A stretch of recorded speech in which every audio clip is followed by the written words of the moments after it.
Michigan State University's new strategic plan articulates a shared vision for the university through the end of the decade. The MSU Strategic Plan 2030, Empowering Excellence, Advancing Equity, Expanding Impact, received the unanimous endorsement of the MSU Board of Trustees. MSU Strategic Plan 2030 identifies goals within 6 key themes: student success, staff and faculty success, discovery, creativity, and innovation for excellence and global impact, sustainable health, stewardship and sustainability, and diversity, equity, and inclusion. On this edition of MSU Today, we'll be focusing on the staff and faculty success pillar of the plan with its executive sponsors. Provost and Executive Vice President for Academic Affairs Teresa Woodruff, Executive Vice President for Administration and Chief Information Officer Melissa Wu, and Executive Vice President for Health Sciences Dr. Norman Beauchamp. Michigan State University President Samuel L. Stanley Jr., MD, says MSU staff and faculty are key assets of the university whose work determines the success of the university, and it's important to find ways to make MSU a place where people want to come to work and achieve their potential. So thank you, Russ. Great to be with you and always to talk about the strategic plan. Faculty and staff, of course, are absolutely critical to everything we do at MSU. And if you look at what the assets are that we value at the university, we have an amazing physical plant, amazing facilities. We have incredible students there. They're remarkable. But our outstanding faculty and staff are our core assets. And their work really determines the success of the university.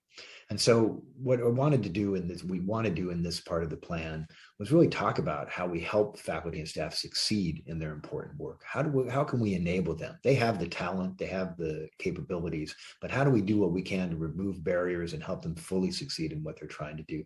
How do we find avenues for advancement for faculty and staff? How do we help them achieve? How do we help them reach the next goal? So for assistant professors, how do you reach full professor or associate professor first in tenure? For staff, how do you get promoted? How do you move up in ladder? How do you take on more responsibilities? So finding ways to help individuals do this is key to our success at MSU. Finding ways to help them accomplish their research, again, by providing the right support for them, is key at MSU.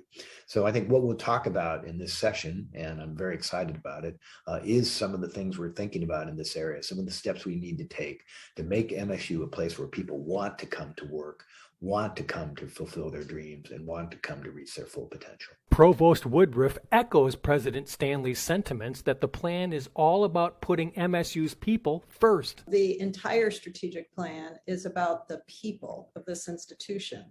There's no part of it that doesn't touch on what we are as individuals within this great institution. So faculty and staff represent the institution. And what we want to do in the strategic plan is really to provide opportunities for every individual to reach their full potential. And in as much as we support the individuals, the institution will rise. So in many ways, the strategic plan contemplates a series of steps that one can imagine are somewhat like leavening, that they begin to help each part to contribute then to the overall elevation of the institution. And as long as we put people at the center of everything we do, including our strategic thinking, the better MSU will be in the end. And so every part of this plan really is about the people. Wu says the plan is about creating an environment where people can thrive. We can't get things done without great people who understand that we have an environment where they're going to thrive, and we need to create conditions where they believe they can do truly meaningful work. Again, we can't achieve our goals, and individuals can't achieve their goals without people. We can buy all the stuff, what I call stuff, that we can, but you ultimately have to have people that are truly talented and really want to be here to achieve great things in order to make things work and achieve what we need, where we need to go. Yeah, well, I agree, Russ. Thank you, with my esteemed colleagues, to be certain. And, I think it's, to be successful, it's about the people and the mission. We need an environment that supports and empowers the goals of people that choose to make MSU the place where they work, learn, and practice. Wu adds that inclusivity is key to the plan. We are working very hard to create an inclusive environment, one that is truly inclusive of diverse voices. I think we are really starting to excel in this area, particularly with the onboarding of our first Chief Diversity Officer, as well as an awareness of the need for inclusivity and diversity. We can see this in the Diversity, Equity, and Inclusion Strategic Plan. We can see it in all of the efforts across the entire university. It's all of us together working towards creating this inclusive environment. I think this is where we excel, and we are getting even better. Beauchamp adds that accountability is also key to the plan. I would say we excel in having a community that cares. You know, in those difficult moments, what I've been struck by is how the MSU community comes together to be intentional in solving those challenges. And I would say that we're also excelling in having a culture of accountability. Again, as we've discussed, it's something that we have to do better, and the strategic plan gets at that. But we have to be accountable to all of those that come to us in search of help or goal attainment. We think of spirals of excellence in the specific areas of work. And as we think about people, one of the things I have said and believe Michigan State has a very high excellence to humility ratio. The humility of this place is just extraordinary. So one of the things that we collectively have tried to do is really spotlight the excellence of individuals, faculty, academic staff, or staff. And we know that of this excellence because of our rankings. We're a member of the great AAU, the Association for American Universities, because of our great people across this institution. And of course, the AAU is what is widely regarded as the most important metric for research-intensive institutions across North America. And there are a number of other rankings that represent this kind of spiral of excellence. So what we want to do is really spotlight that excellence through the strategic plan, developing a portfolio for honorifics, both for individuals as well as for the institution. We can hopefully then enable every one of the individuals within the organization to be able to not only achieve that which is good for them, but also to be able to let the world know what they're doing. I think in the context of the strategic plan as well, each one of our offices is working to enable a new generation of work that continues to, again, help to elevate each one of our folks. And I think of the Office of Faculty and Academic Staff Development. We've started a new Dean School in order to orient both our new and interim deans to really some of the core aspects of what we're doing to build community, not just the administrative work or the disciplinary depth, but really thinking about effective team building, equitable budgeting, evaluating faculty and staff in ways that help them to succeed. And these are really specific areas that we've been honing in on. Creating and sustaining a respectful work environment series that we've been developing, and that's across our offices, human resources, the Office for Institutional Equity, and the RBSM team. So really, again, trying to think very holistically about how we build competencies in order to enable the institution made up of excellent people to be able to thrive. And then we actually are able to both spotlight them and a great institution. So all of those are opportunities for focused engagement that within a learning community and a research community, I think can build the best MSU we can be. I think another thing that we do is we collaborate well because of the ratio that Teresa provided, right? Humility to excellence is the barriers to collaboration here are incredibly low. And an aphorism I like, Helen Keller said, alone I can do so little, together we can do so much. And when we think about staff and faculty success, helping it not feel like this solo journey, but that there's a community that is willing and enthusiastic to partner. And I think those low barriers to collaboration are defining for MSU. What key goals does the strategic plan identify for staff and faculty success? Well, it identifies key goals and metrics, but even before I start that, and I think my colleagues will agree that part of what the strategic plan, it's a living document. It is an ethos for how we all lean into developing that environment in which excellence and opportunity naturally thrive. And if we create that environment holistically, we will attract and keep talent to continue to create the conditions where faculty and staff can do their best work, both individually, autonomously, as well as collectively. So more to your specific point, one of the things we want to do is we want to actively seek recognition for the excellence and innovation that this culture cultivates, that this fosters. And if we do that, we think we can increase faculty and staff external awards year on year, perhaps by 10 or 15 or even more %. And these are the kinds of both research awards, career grants, NSF grants, foundation awards, the Kellogg Foundation, as well as the honorifics. We really have a great deal of faculty who should be recipients of prestigious academic awards, National Academy membership, et cetera. So our goal really is to support each individual towards kind of creating that kind of workplace that advances every individual, every voice, and with a few metrics of some number of increase every year. Again, I think that will be the byproduct of the excellence we create, will be the recognition that is won. I think among the key goals of the strategic plan for staff and faculty success include supporting their career development, and perhaps most importantly, their well-being. So we really want to support the well-being of our staff, our faculty, academic staff, and of course our postdoctoral associates, so we can focus on creating a best-in-class workplace culture. As we help the excellence at MSU be recognized, and I really like this initiative, that in turn brings more resources and opportunities.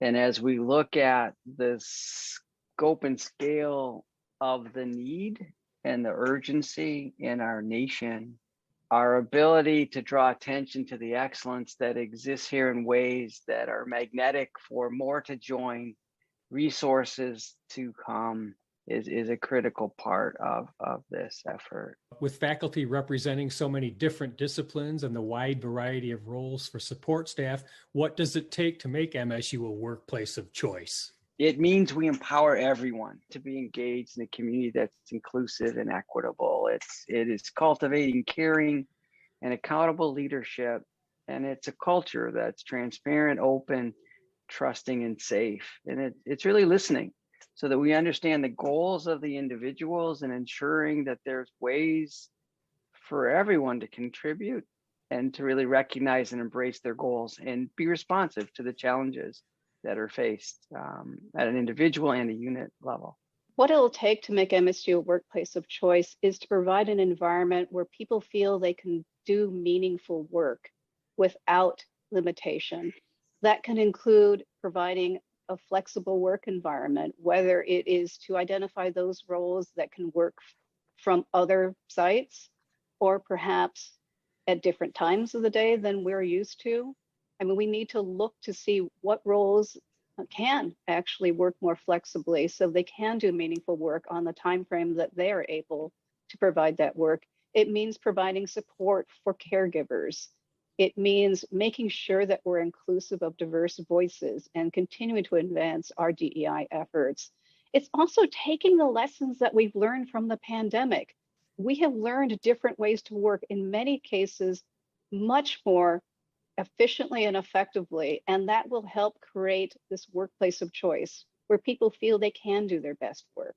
Well, and Melissa and Norm have said it so well. So I echo everything they said, and also really think about the ways in which our university policies and procedures and practices can enable that good work. And we have to continue to engage in participatory engagement in each of those parts of what we think are ossified in some stone somewhere that tells us exactly what to do. We are an organization that values listening, as was said earlier, and allowing people to be part of the discussion, I think, is important while developing an environment in which learning can take place. All of our work is to develop the right kind of scholarship in conjunction with the learning that happens for 50,000 students at this institution. So providing educators with access to professional development necessary to feel comfortable and confident in this space, to create evidence-based learning experiences through all modes of instruction, something that the three of us are really working in different ways. There are different ways in which a clinician, a budding clinician, will learn their practice versus someone who is in a performance space, or someone who is in the scientific discipline, or someone who is in computer science. So really understanding the plurality of the way we teach, of the way we learn, and the way the staff enables all of this to take place is something that I think really creates a context for improving campus culture while remaining firm in the goals and ambition of a learning community. This pillar seems like an area where faculty and staff would have a lot to contribute. How might you plan to engage staff and faculty in contributing to a dialogue as this area develops? What we've done in the Office of the Provost is to really engage faculty, academic staff, students on as many committees so that the voices are part of our dialogue. We have summits with our leadership, with the deans and with the assistant and associate provosts. And we've really done an environmental or landscape analysis to really understand how people see the strategic plan playing out in their lives. So really trying to gather as much ongoing input as much as we had input to the strategic plan. It really was an extraordinary thing for this president to say, we are going to move ahead with the development of a strategic plan that invites all voices during a time of transition, that the COVID context that we had not seen before, at a time when the organization was changing its top level management in real time.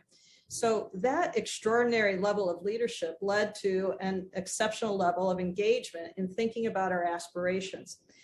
I think we have to keep those principles in mind as we move into this next stage of implementation, and encouraging everyone to continue to contribute in a living way to that ultimate set of goals that will be adjusted, just as our teaching is never the same. What we learn is always developing because of the way we do our research. I think we have to think about the strategic plan in that same way. And so we've invited dialogue in diversity, equity, and inclusion, and thinking about advancing social justice and connecting all of the pillars through promoting inclusion to each of the problem sets that the provost office is engaged in. And really thinking about intentionally shifting our culture, not thinking about this as something that is passive, but that there is an intentionality there. And I think that in as much as we continue to have feedback, campus-wide engagement, we have a high impact document that is foundational. We, I think, will be able to continue to develop strategies going forward that will be the all souls approach, that everyone in this institution is part of the success of this institution. And that's how I think we'll continue to have the best outcomes, because all of us have been involved. As the three of us are the executive sponsors of this theme, we will be collaborating with each other and, of course, among all of our key audiences and stakeholders that we serve as we move through the implementation of this initiatives.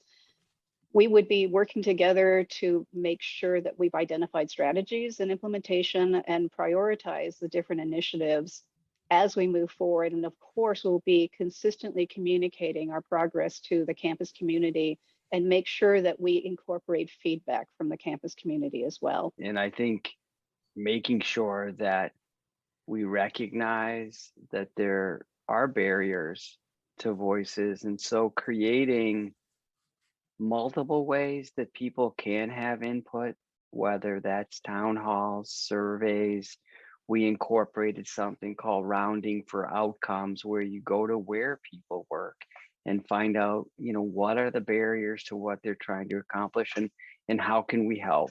And so part of what we are building in and will incorporate into this is just multiple avenues to receive the guidance. So this isn't a top down, but it's really the voices of the people that are accomplishing the mission. My hope is that through this process that I hope is transparent, we gather further momentum. That's a word, Norm, that we've been using a couple of times in the last week. We are not stuck in a moment. We are part of a trajectory, and that trajectory can be up or down. It can be fast or slow. And I feel that we're really on an upward march that has pace. And that's because people are involving themselves in every aspect of this. And to again echo Norm, this is not top down. This is all of us. And that represents the best input towards what I think will be an extraordinary output. And I can't wait for 2030 to look back and see what we've accomplished. That's really well said. We probably, Russ, should add, just the use of the term shared governance, right? Because that is essentially what this is, right? The strategic plan can serve as, and the way that we'll proceed is really a structure and process for partnership, accountability, ownership, right? It helps make these decisions be connected to the individuals who are so central to operationalizing the decisions. And that we're really committed. What has been clear with Melissa in her role, Teresa as the provost, Sam in his, is that commitment to shared governance. And I'm really proud of all of the efforts to roll up sleeves together that I've seen over the last 3 years, from the EVPA, the president, and the provost. It's just been fun to be a part of, and to see that as shared governance is engaged, the enthusiasm that you see from the faculty, students, and staff when their voices are heard. This is MSU's time. There is no better time to be moving forward, really putting effort and engaging in implementation of the strategic plan, and truly focusing on the success of our staff and faculty. Let's do it. On this edition of MSU Today, we've been talking about the staff and faculty success pillar of MSU Strategic Plan 2030, empowering excellence, advancing equity, expanding impact, with the executive sponsors of the pillar, Provost and Executive Vice President for Academic Affairs Teresa Woodruff, Executive Vice President for Administration and Chief Information Officer Melissa Wu, and Executive Vice President for Health Sciences Dr. Norman Beauchamp. Read and learn more about the plan at strategicplan.msu.edu. I'm Russ White for MSU Today.